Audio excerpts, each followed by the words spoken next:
Mais uma semana aqui no Medite com CC Mind, a gente conversando sobre Mindfulness, aprofundando os temas que a gente viu nas aulas. Acho que a maioria de vocês que estão aqui me acompanhando foram meus alunos. Os que são também iniciantes, estão querendo conhecer mais o tema, também sejam bem-vindos. Já falei para vocês como é que a gente usa, como é que você deve usar, né, esses áudios. Utilize no carro. Muito importante estar sempre em contato com o tema, que o tema ele vai te incentivar, ele vai te inspirar a sempre tentar ver as experiências da perspectiva mais consciente, da perspectiva do mindfulness. Então, tente ouvir, né, em tempos livres. Eu gosto muito de ouvir podcast no carro, né? Em outros lugares que você acha interessante também, pode dar essa olhada. Qualquer dúvida, você pode entrar em contato comigo no meu privado. A gente bate um papo melhor sobre a dúvida que vocês tenham. Lembra que essa semana eu tenho uma enquete aí, né? Quais as práticas, que tipo de práticas vocês gostam mais de treinar, tem mais afinidade, então tem mais dificuldade, que vocês têm mais facilidade. No Mindfulness é sempre muito importante isso. Você não vai pelo lado mais difícil, mais complicado, você vai pelo mais fácil, mais lúdico.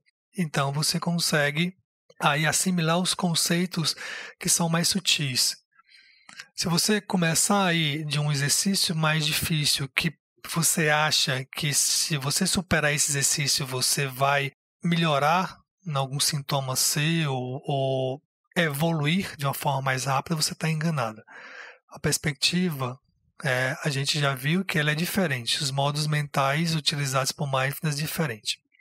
E aí, seguindo um pouco esse raciocínio, né? Uma outra forma da gente enxergar, né, Mindfulness, um outro aspecto, através da origem do seu termo, numa língua Pali, né, uma língua antiga, já que o Jon Kabat-Zinn, quando ele traz o Mindfulness, ele traz dentro da perspectiva das tradições filosóficas e espirituais, principalmente do budismo, mas ele coloca uma roupagem ocidental, para as pessoas entenderem, né? Então, esse termo sati, que vem do Pali, significa lembrar-se sempre de um objeto de atenção. Então, aí o primeiro ponto em que as pessoas tocam muito, não me lembro de fazer, porque a gente está tão imerso na nossa rotina automática que a gente não sabe mais como sair dela, como dar um pulo para fora e enxergá-la, né, dentro desse contínuo. Então, no sentido de que algo possa fazer parte da nossa vida, ele deve ser relembrado e cultivado. Esse é o sentido de Sati, né, do Mindfulness, a tradição original. Significa que para aquilo fazer parte do meu dia a dia, para eu me familiarizar com aquilo, eu tenho que sempre me lembrar de me aproximar disso. E aí eu consigo reconhecê-lo e consigo enxergá-lo quando ele surge e até eu consigo aplicá-lo quando eu queira. Porque também Mindfulness interliga 3 conceitos, que é de consciência, atenção e memória, que dá um melhor entendimento a ele. Consciência é estar consciente da experiência, que é um aspecto nosso que faz com que a gente se sinta vivo, que a gente exista. A atenção é essa consciência mais focada. É uma habilidade de eu movimentar essa consciência para onde eu queira. Eu quero perceber os detalhes de um carro, os detalhes daquela pintura. Estou pensando em bobagem, não quero pensar nisso. Aí eu volto naturalmente ao que eu estou fazendo. E a memória? Então, preciso também me lembrar de prestar atenção à experiência do momento a momento, do momento presente. Então, como é que é isso? Como é que integramos esses 3 conceitos, esses 3 elementos e achamos esses elementos e agimos a partir deles para termos uma vida mais saudável e feliz? Bom, suponha que você pense sobre uma aula, uma apresentação que tem que fazer no trabalho. Só em você pensar, a apresentação ainda está distante, mas você pensa sobre ela, te faz ficar estressado e nervoso. Então, você se torna ciente. você tem consciência que está estressado e nervoso. O problema é que nós não temos essa ciência, é saber que estamos nos sentindo dessa forma por conta de alguma coisa, de algo geralmente externo. Nesse caso, é algo externo, mas é algo fabricado mentalmente. E que esse estresse e nervosismo pode prejudicar o seu desempenho. Então, você se lembra de focar sua atenção na própria respiração, em vez de se preocupar constantemente com a apresentação que ainda está um pouco distante para acontecer. Sentir sua respiração de forma gentil ajuda a acalmar lentamente, e aí você consegue voltar ao que você estava fazendo sem se preocupar, ou seja, se desligar dessa preocupação da apresentação. Tá, mas aí existe um probleminha, tá?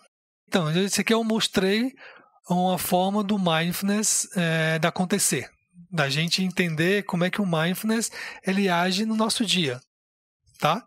Eu tomo consciência do que está acontecendo, me lembro de fazer, existe uma técnica disso. Me lembro de fazer, qual é a técnica? É focar a minha atenção na respiração. Então, eu tenho que me lembrar, né? Eu tenho que ter essa intenção, ter essa abertura de estar engajado naquilo que eu estou me propondo. Mas vamos supor que, então, a sua preocupação com a aula começa a afetar seu sono e deprimir seu humor. Ou seja, a sua atenção agora está sendo levada para o mundo das ideias, para o passado ou para o futuro. Porque você vai contar uma historinha com relação a e se eu fracassar? E se eu não sair perfeito? E se eu deixar de comentar algum detalhe? E se as pessoas não gostaram? O que é que as pessoas vão falar de mim? Com que roupa eu vou? Isso tudo está no plano dos pensamentos. Primeiro, pensamentos negativos. Se você tiver uma tendência à negatividade maior, você entra no que se chama de ruminação mental. Essa ruminação mental é um grande desencadeador de depressão. E, para as pessoas que já tiveram, facilita a recorrência da depressão. Porque esse pensar exaustivo esgota nossa energia física e mental. Uma forma de prevenir esses pensamentos, então, é a gente trabalhar com os devaneios, por exemplo. Né? Devanear porque a gente aprende a soltá-los, aprende a ter consciência deles e a desenvolver um recurso psicológico chamado de deixa ir. Então, nessa técnica dessa semana, a gente vai fazer isso. A gente vai trabalhar uma técnica que é concentrativa, que vocês pediram, né? Eu quero técnica concentrativa e tal. Então vamos fazer a respiração consciente, ou atenção na respiração, e a gente foca mais na questão dos devaneios, né? E aí também eu vou colocar para você um pouco desse foco mais aberto. Então, dentro dessa técnica, a gente pode trabalhar com esses 3 elementos. O foco mais concentrativo da respiração, e aí a gente abre um pouco, abrangendo outros elementos da experiência, inclusive os pensamentos. Quando chegar nos pensamentos, a gente trabalha o deixa ir. Tá certo? Então, esse vai ser o desafio da nossa semana. Se você não gostar, achou meio difícil essa técnica, você pode continuar fazendo a técnica da sua preferência. Vamos lá então? Vamos continuar então com esse tema sobre os pensamentos. Um tema bastante interessante. Vou ler aqui para vocês 2 textos do livro, continuando o livro Na Atenção Plena para Iniciantes, de Jon Kabat-Zinn. 2 capítulos, um capítulo chamado Não é nada de errado em pensar, e o outro Fazendo amizade com o pensamento. Esses 2 capítulos se complementam, na página 45 a 47. Não há nada de errado em pensar. Quando falamos sobre o valor de cultivar e refinar a capacidade de atenção e a consciência para equilibrar o processo de pensamento, é importante enfatizar que não há nada de errado em pensar. A capacidade de pensamento é uma das qualidades mais incríveis da humanidade. Pense nos grandes feitos da ciência, da matemática e da filosofia. São todos exemplos do florescimento do pensamento, assim como a poesia, a literatura, a música e todas as grandes obras da cultura humana. tudo isso vem da nossa mente e, em grande parte, de nossa capacidade de pensar. Mas, quando não observamos os pensamentos, nem os examinamos no campo maior da consciência, eles podem fugir ao controle. Combinados com nossos estados emocionais aflitivos e inconscientes, nossos pensamentos podem acabar causando grande sofrimento para nós, para os outros e, às vezes, para o mundo. Como iniciante, é muito importante que você entenda, desde o começo, que a meditação consiste em fazer amizade com o seu pensamento, mantê-lo delicadamente na consciência. Não importa o que esteja ocupando a sua mente num dado momento. Não se trata de interromper seus pensamentos, nem mudá-los. Meditação não significa sugerir que seria melhor não pensar e simplesmente suprimir todos os pensamentos, sejam eles rebeldes, perturbadores e inquietantes, ou edificantes e criativos. Se você tentar suprimir o pensamento, vai acabar com uma baita dor de cabeça.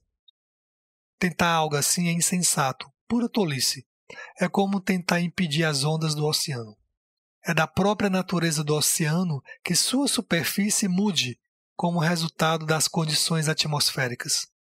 Às vezes, na ausência de correntes e de vento, a superfície do mar pode parecer um espelho, completamente lisa e calma. Mas, em geral, há ondulações. Em meio a uma tempestade, um tufão ou furacão, o oceano pode ficar ferozmente turbulento. Pode parecer nem haver mais superfície. Mas, mesmo em meio à ressaca mais feroz, se você mergulhar cerca de 10 ou 12 metros, não encontrará turbulência alguma, apenas suaves ondulações. Com a mente acontece algo semelhante. Sua superfície pode ser extremamente instável, mudando constantemente de acordo com os padrões climáticos da nossa vida. Emoções, estados de espírito, pensamentos, experiências. Em geral, sem nos darmos conta disso. Podemos nos sentir vítimas dos nossos pensamentos ou cegados por eles. É fácil acreditar equivocadamente que eles representam a verdade ou a realidade, quando não passam de ondas na superfície, por mais turbulentas que sejam. Por outro lado, a totalidade da mente, por sua própria natureza, é profunda, vasta, intrinsecamente calma e tranquila, como as profundezas do oceano.